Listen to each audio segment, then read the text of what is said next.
Welcome to Rising Tide Startups, where today's most exciting solopreneurs share their startup stories.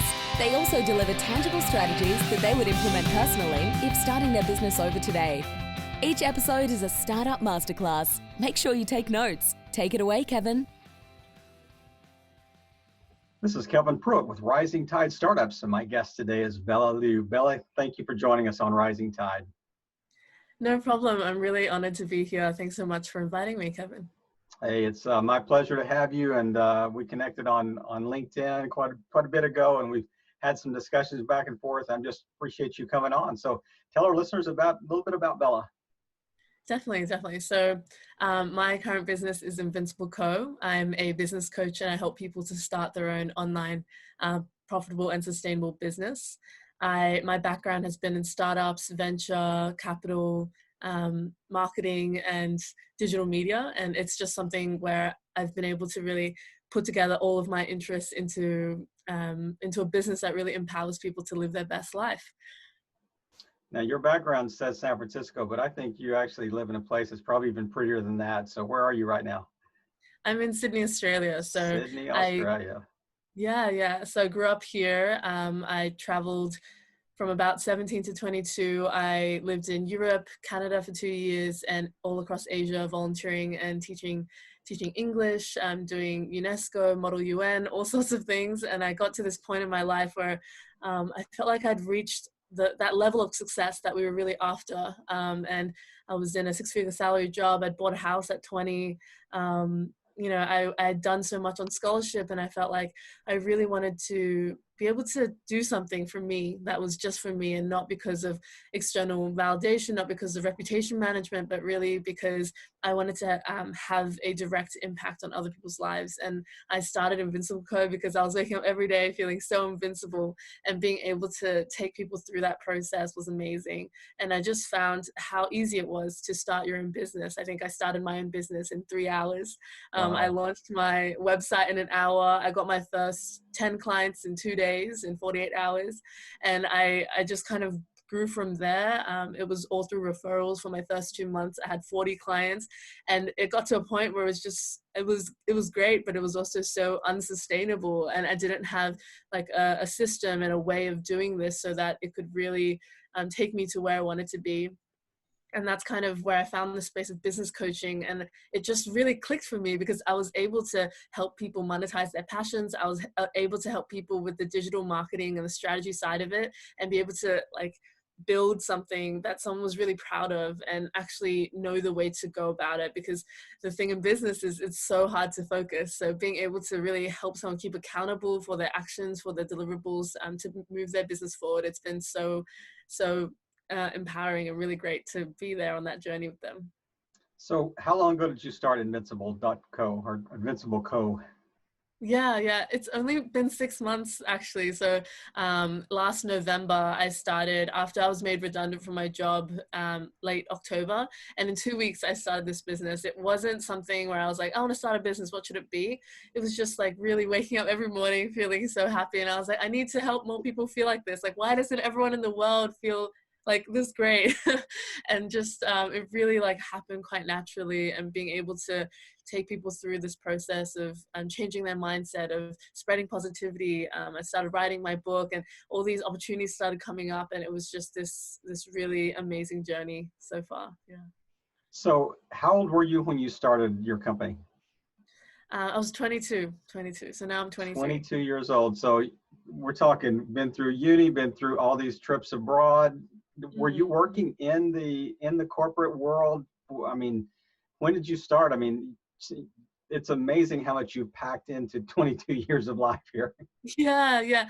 I think like I got to this point where I was like, I'd done more than I expected to do in my 30s at that time. And I was like, okay, what's next kind of thing. I had worked in corporate for 3 years. So I was working in Canada for a year and a half at a strategy agency. And it was the kind of, I went there for exchange, and 3 days in, I was like, I'm applying for a working holiday visa, and things really worked out. I found a good recruiter, and I was working corporate.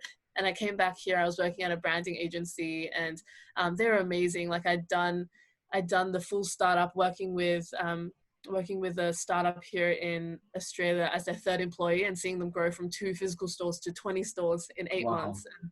And I'd worked in like the big corporate media, so like WPP, Ogilvy, DT, AKQA, like global communications agencies, but also boutique agencies. So I felt like I had got a really good range of how these different companies worked, and being able to draw what I liked from that and building something of my own. Yeah.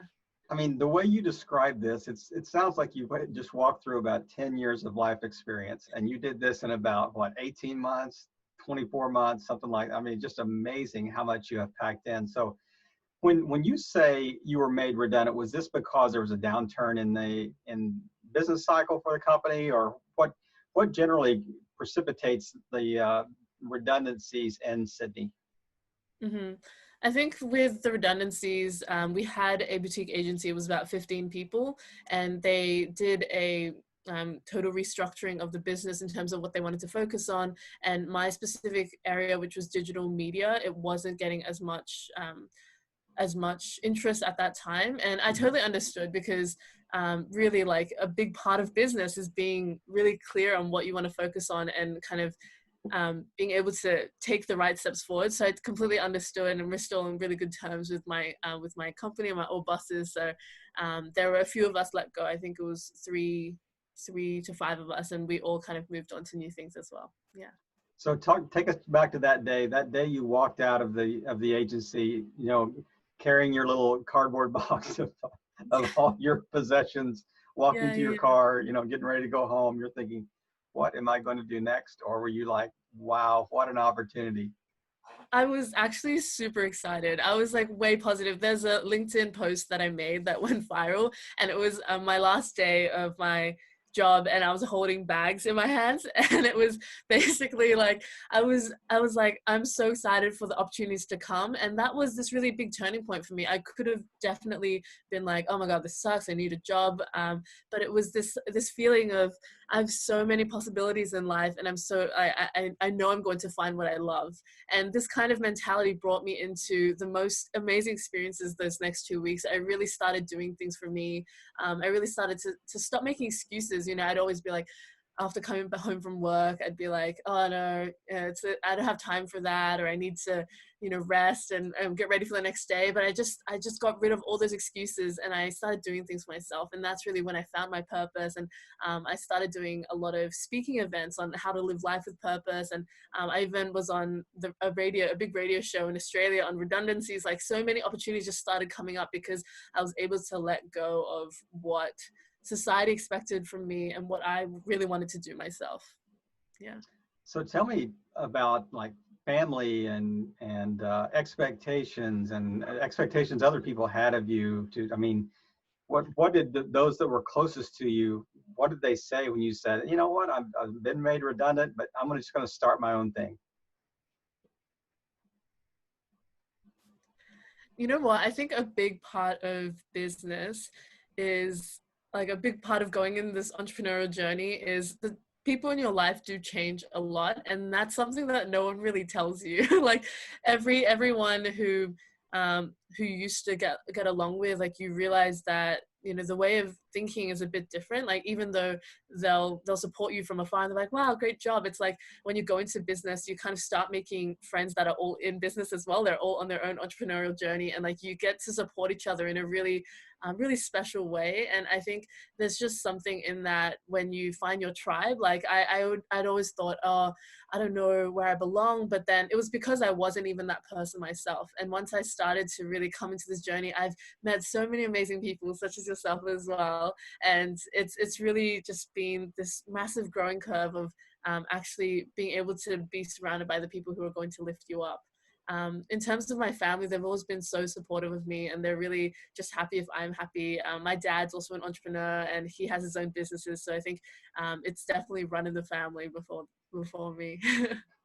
See, then it was in your DNA. To be an entrepreneur was in your DNA. You just had to kind of walk the journey to let that be released in you, and it's amazing to see. I mean, I've seen a lot of stuff that you posted even recently on LinkedIn, and just I really appreciate the fact that you really are very open in some of the things that you post on there. You know, if you're having a bad day, you'll say I'm having a bad day. If you're having a good day, I mean, it's just very, I hate to use the word, I think it's so overused now, but it truly is authentic.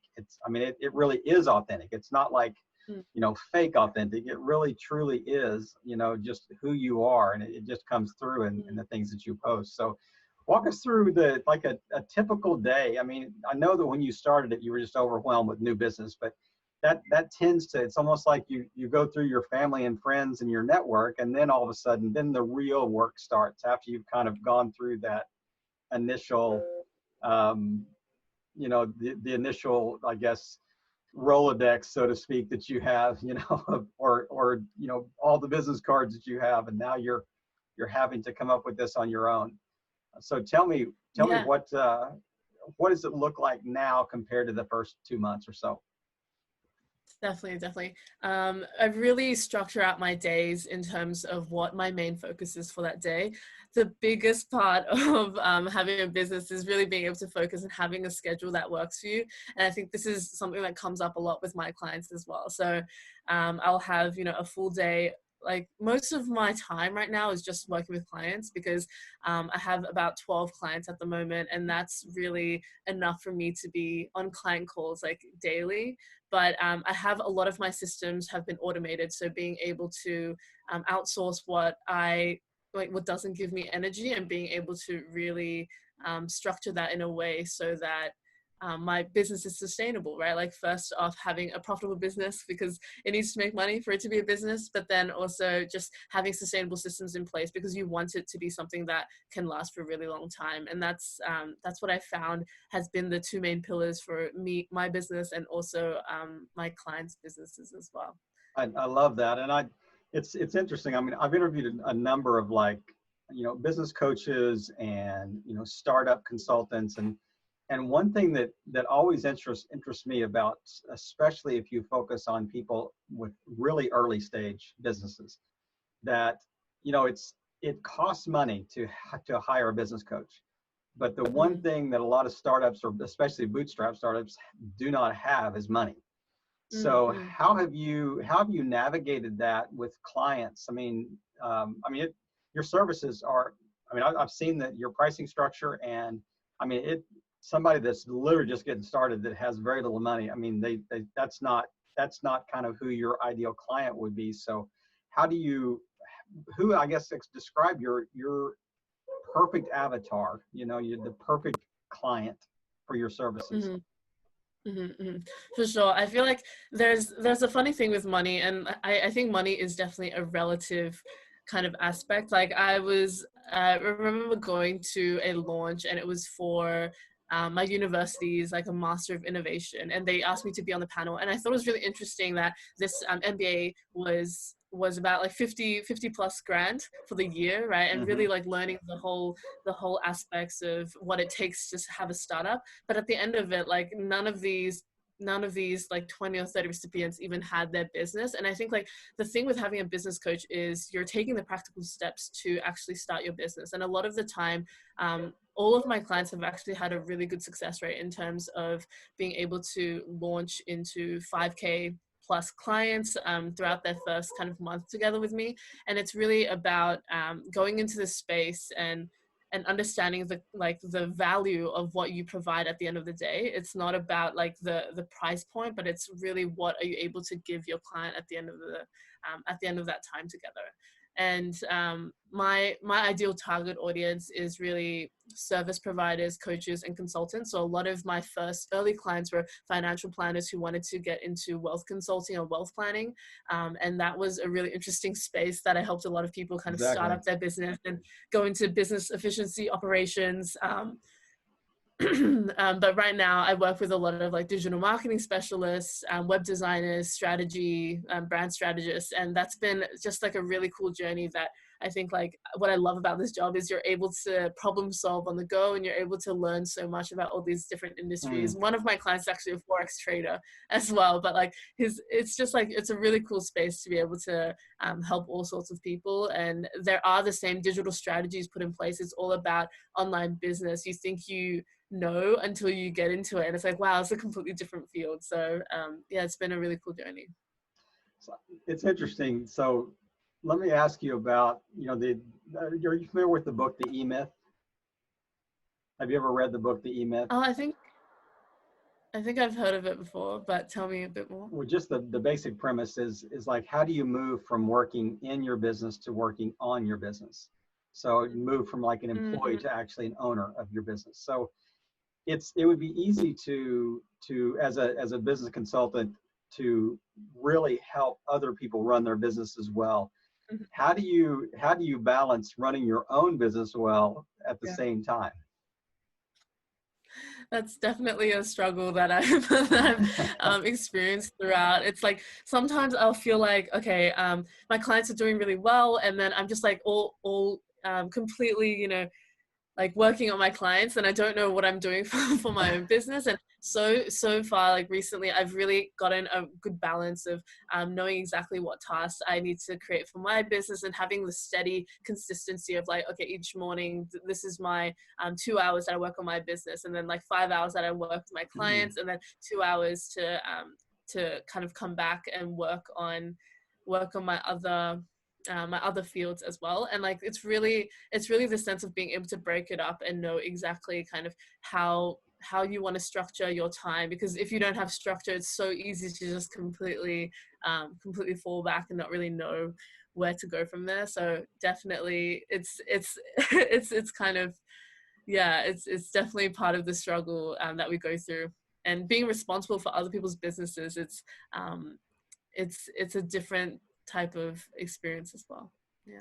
There is no doubt in my mind that you are a very disciplined lady. There is no doubt. I mean, anybody that has achieved what you've achieved in such a short period of time is certainly not the classic underachiever.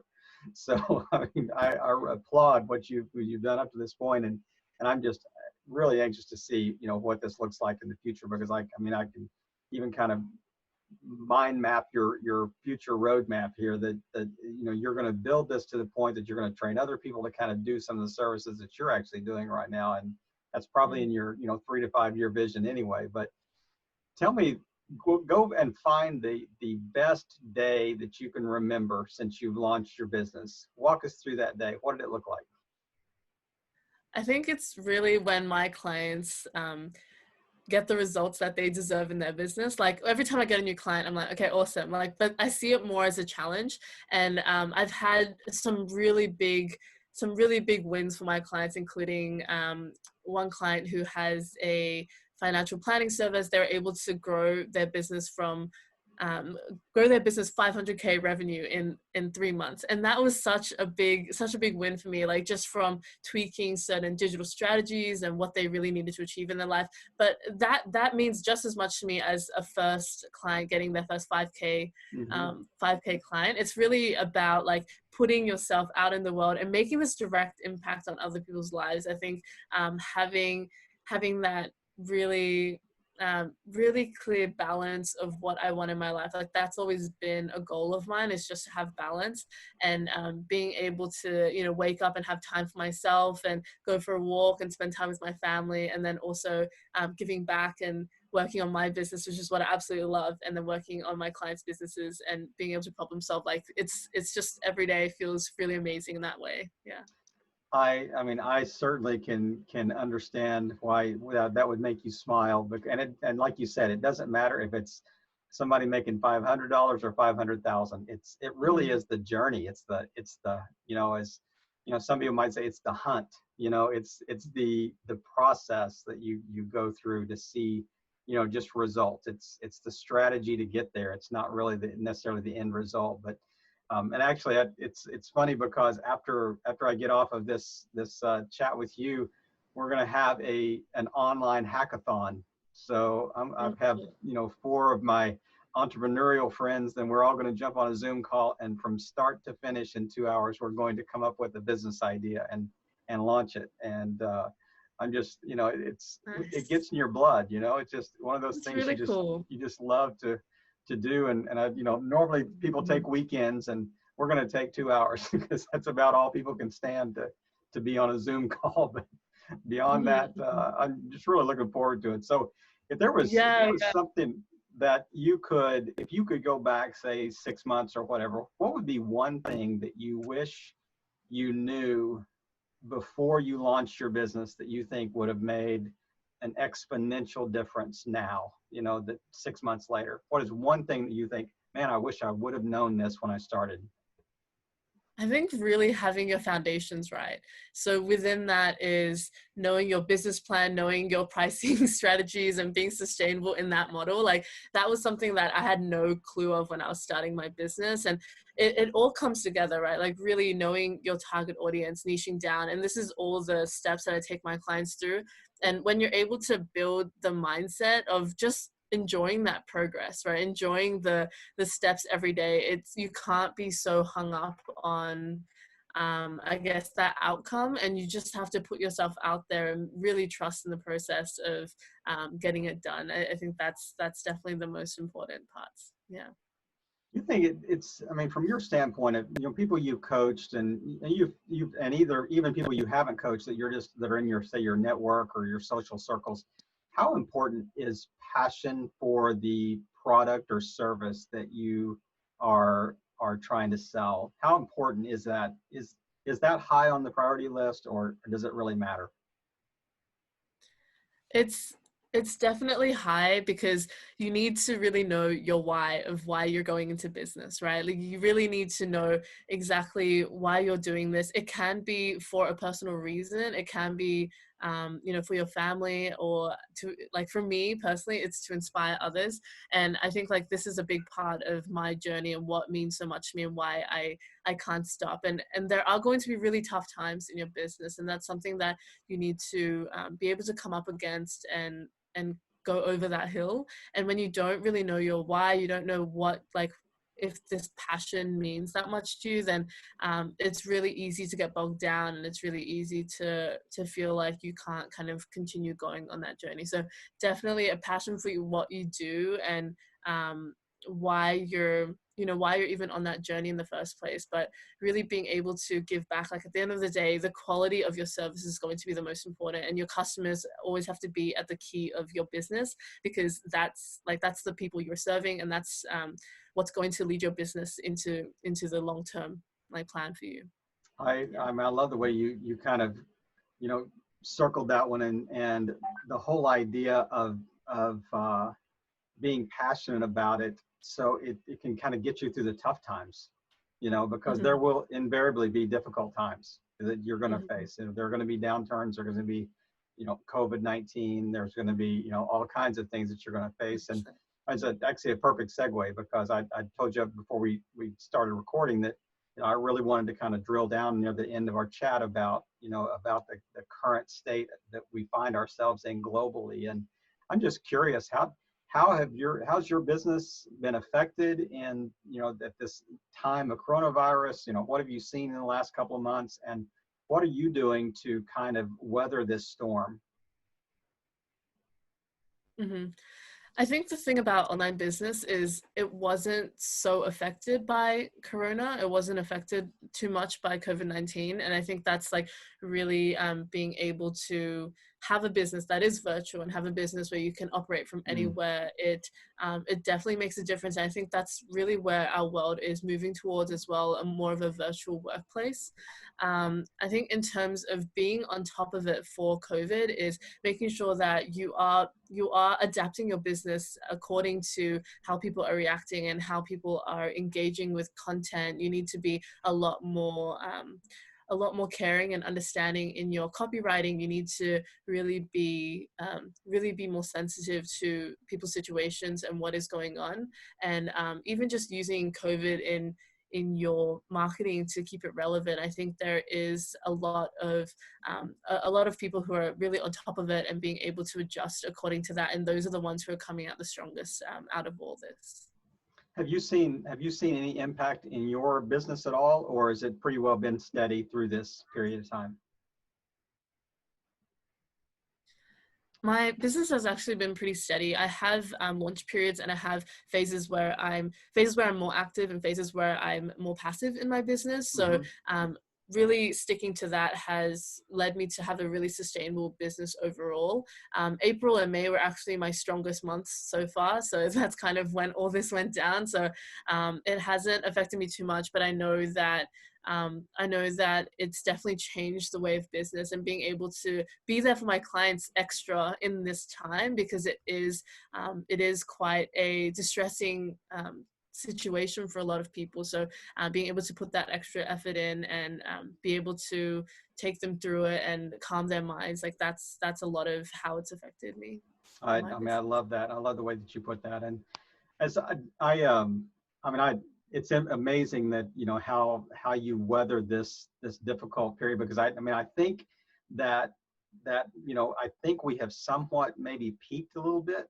I mean, it depends on what industry you're in. It seems like that, we're kind of, as I say, flattening the curve, so to speak, and hopefully we're starting almost the recovery period a little bit. It's going to be a long recovery period, but I'm curious about, you talked about, I asked you, what are things that you wish you knew before you started? And one of them was you said, I wish that I would have had my pricing structure and processes and foundation maybe better. What, especially because of the focus that you have on kind of the startup side of things, how do you respond to people that say, like they say, hey, I really want to work with you. You say, okay, great. Here's kind of the pricing structure. And they say, oh, I can't afford that. Hmm. What is the response to, I mean, I have interviewed a lot of people, and it's interesting. Their Yeah. answers would be all over the board. So I'm curious what yours would be. For sure, for sure. I think it's really about understanding that objection and where it comes from. So a lot of the time it could be like a trust issue. It could be like a competency issue, and it's really about understanding if it really is the money or if it is something else. And usually at the end of the day, there's only one objection, even if there's a lot of things coming up in someone's head. It's like being able to understand that client, that prospect, and where they're actually at.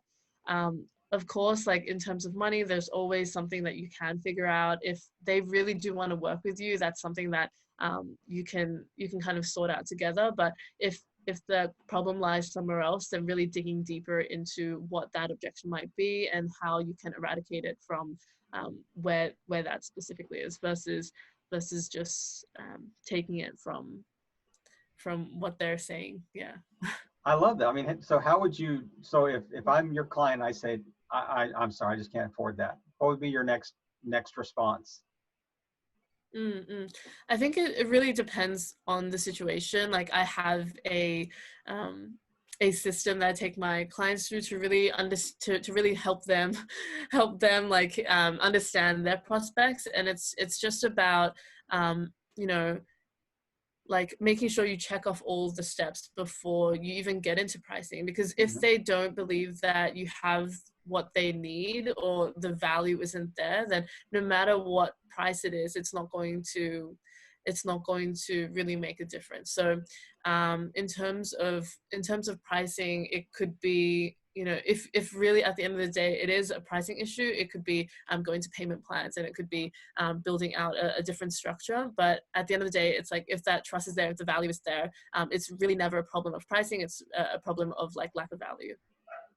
So if you've got your pricing on your website, and then you're also taking them through kind of a discovery process to kind of really Yeah. learn what their needs are and whatever.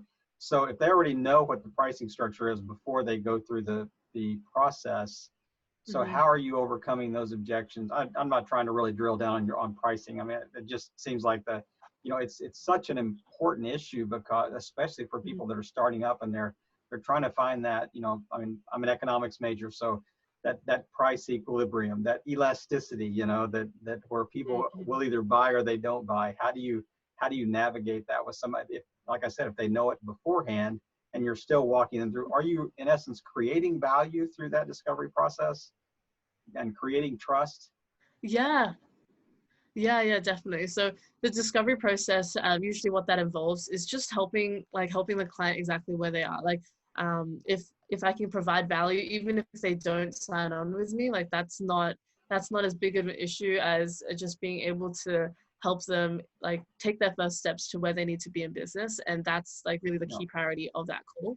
At the end of the day, it's like everyone finds their own way, and like we can only help each other get there, right? Like I really believe that. So it's like whether they feel that you're going to be the right person for them on this journey or not. And a lot of the time it's, you know, it's whether you can provide the value that they're searching for, or if they want to go into that different direction, that's kind of their decision to make as well. Man, I really love your philosophy and just the whole because I can just picture myself as a potential client and you walking me through that process, and I'm thinking, you know, wow, this is you are building trust in that. I mean, you almost talked me into being a client, and I'm just trying to interview you on my podcast. So you're really good at that. So, hey, we covered a lot, and I really want to honor your time. But is there anything that we haven't touched on that you want to kind of end us with, and then tell people where the best place to find you online is? Definitely. Yeah, please come check me out on invincibleco.com, and always reach out on LinkedIn. I'm really active there. You've been such a great host, and I hope I did well in terms of being able to provide value. I think it's just an amazing thing to be able to spread knowledge like this, and I really appreciate your time as well. Well, Bella, thank you. And I want you to send me the link to your to that blog post or that LinkedIn post that you mentioned that went viral, because I'd love to put that in the show notes as well, because I know a lot of people would love to see that as well. But just to really appreciate your time today, and just have thoroughly enjoyed our chat, and just your whole story that's so, you know, the lifetime of experience compacted into just a few years. So it's really amazing to see. But just thanks for taking time and just playing your part in helping all boats rise in a rising tide. Bella, have a great day. Thanks so much. Thanks, Kevin. Another episode in the books. We hope you heard some great takeaways. Don't forget to subscribe and leave a 5-star review on iTunes and YouTube. As always, thanks for listening to Rising Tide.